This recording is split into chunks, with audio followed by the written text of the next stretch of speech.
Roma, un nome che ancora oggi fa tremare le ossa della storia. Ma tra tutte le meraviglie nate dal cuore di questo impero senza pari, una sola è rimasta come simbolo eterno. Un'opera tanto maestosa e colossale che persino oggi, all'apice della tecnologia moderna, costruirne qualcosa di simile sembra un sogno irraggiungibile. Eppure, quasi 2000 anni fa, fu eretta senza macchinari, senza cemento armato, senza ingegneria contemporanea. Solo grazie alla creatività, alla forza dei lavoratori e alla grandezza della volontà imperiale. Il Colosseo. Una massa di pietra costruita non solo per stupire, ma per dominare le menti.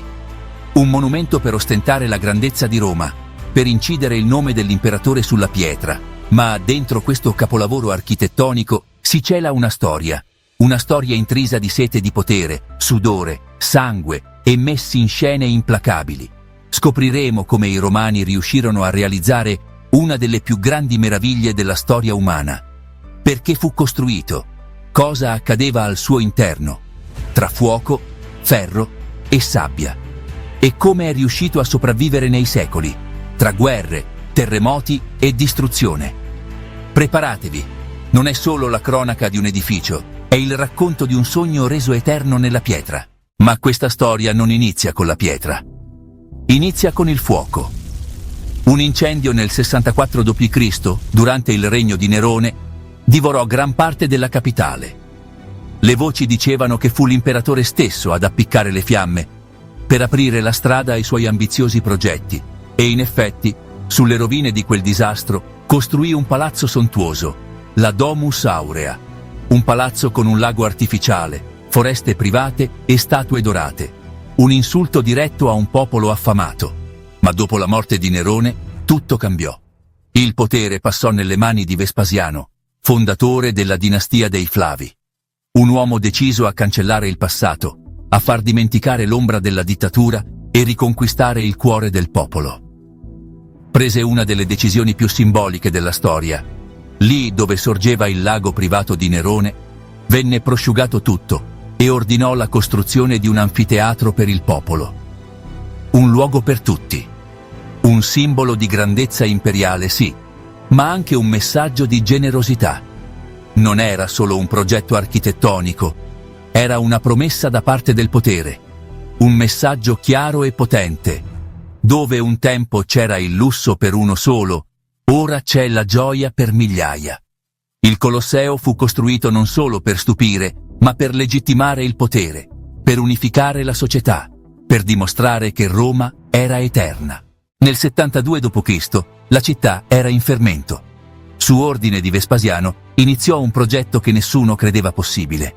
Un anfiteatro talmente gigantesco da sembrare un sogno o una follia. Prima si prosciugò il lago artificiale, poi cominciarono gli scavi per fondazioni profonde. Gli ingegneri romani conoscevano la solidità del travertino e la leggerezza della pietra di Tivoli. Blocchi enormi venivano tagliati con precisione, trasportati con carri trainati da buoi e sollevati con gru di legno azionate a mano. Giorno e notte, lavoratori, schiavi, architetti, fabbri e muratori lavoravano senza sosta. Migliaia di uomini riuniti in un cantiere colossale. Le impalcature, come foreste di legno, si alzavano verso il cielo, con corde sospese.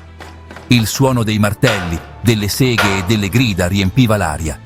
Ma il segreto della solidità del Colosseo non era solo nei materiali, ma nella brillantezza ingegneristica. Una struttura fatta di archi e volte che distribuivano il peso in modo intelligente. Ogni arco sosteneva il successivo. Un sistema modulare, veloce da costruire e duraturo. L'esterno era in travertino, fissato con grappe di ferro. L'interno in tufo e mattoni. Una combinazione perfetta tra leggerezza, resistenza e velocità di costruzione. In soli 8 anni, con l'ascesa al trono di Tito, figlio di Vespasiano, il progetto fu completato. Nessuno credeva possibile costruire un simile edificio in così poco tempo. Ma Roma non costruiva solo con la forza fisica, costruiva con la forza della volontà. E nell'80 d.C. il Colosseo fu inaugurato, pronto ad ospitare il più grande spettacolo della terra. Lo spettatore, Entrando da uno degli 80 archi d'ingresso, si ritrovava in un mondo mai visto. Una struttura capace di ospitare 70.000 persone, disposte su gradinate rigorosamente ordinate secondo la classe sociale. Più eri importante, più vicino stavi. Più eri povero, più eri lontano. Ma la cosa straordinaria era che ogni cittadino romano poteva entrare, gratuitamente, offerta dell'imperatore. Al centro l'arena, una piattaforma ovale coperta di sabbia per assorbire il sangue.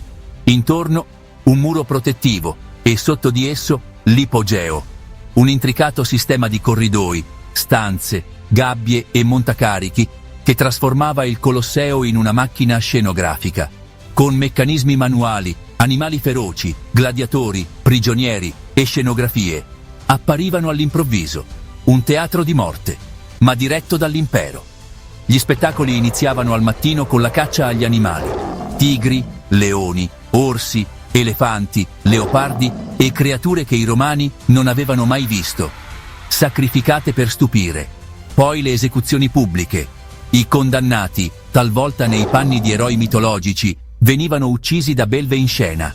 Infine, le stelle, i gladiatori, uomini addestrati, spesso schiavi o prigionieri di guerra, a volte volontari in cerca di gloria.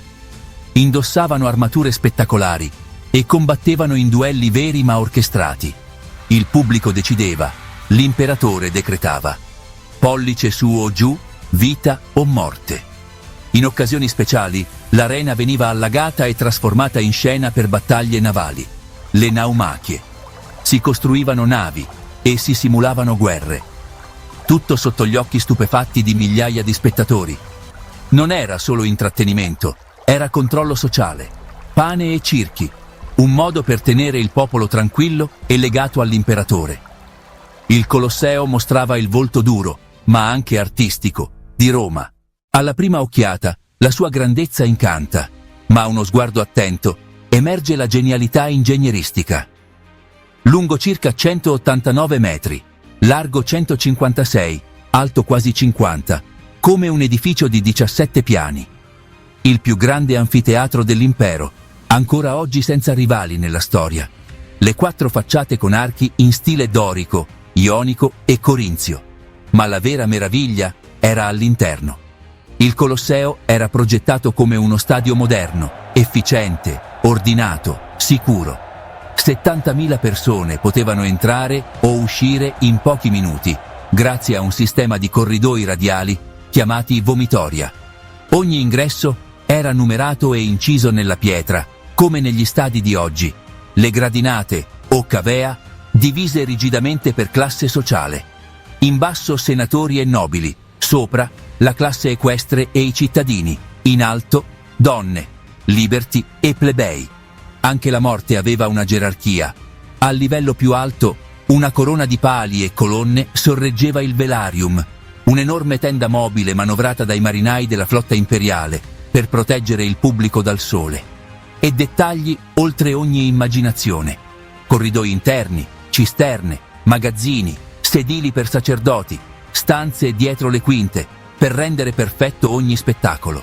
Il Colosseo non era solo intrattenimento, era un dispositivo completo.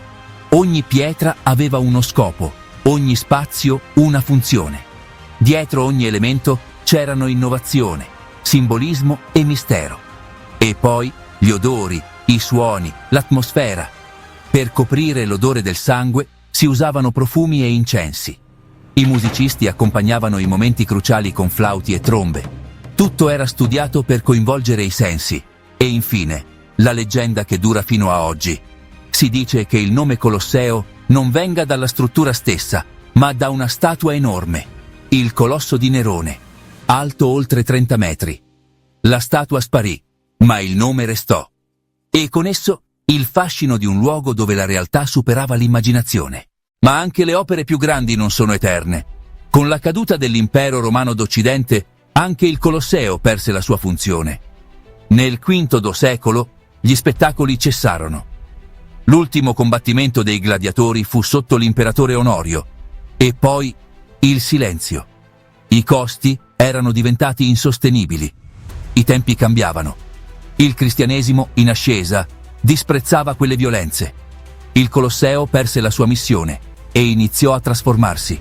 Nel Medioevo fu fortezza, poi rifugio per senza tetto, persino cava di pietra per costruire chiese e palazzi. Il terremoto del 1349 e altri disastri lo danneggiarono gravemente. Le rovine si mescolarono alla vegetazione. Nel Cinquecento crescevano al suo interno piante rare. Divenne sito di ricerca botanica, ma non fu mai dimenticato. Nel Settecento i papi lo dichiararono luogo sacro per i martiri cristiani. Fu costruita la Via Crucis, si installò una croce e si vietò l'uso come cava. Da lì cominciò la conservazione. Nell'Ottocento, con il Risorgimento, il Colosseo divenne non solo simbolo religioso, ma anche simbolo nazionale. Parte dell'identità italiana. Restauri, documentazioni, rinforzi, pietra dopo pietra, tornò alla vita. Oggi il Colosseo è una delle mete turistiche più visitate al mondo. Milioni di persone lo attraversano, scattano foto, si meravigliano, ignari che stanno respirando la stessa aria un tempo carica di polvere, ferro, sangue e potere. Oggi lo guardiamo con rispetto, ma se fai silenzio e ascolti attentamente, potresti ancora sentire il boato della folla, il clangore delle spade, il ruggito dei leoni. Il Colosseo non è antico, è eterno.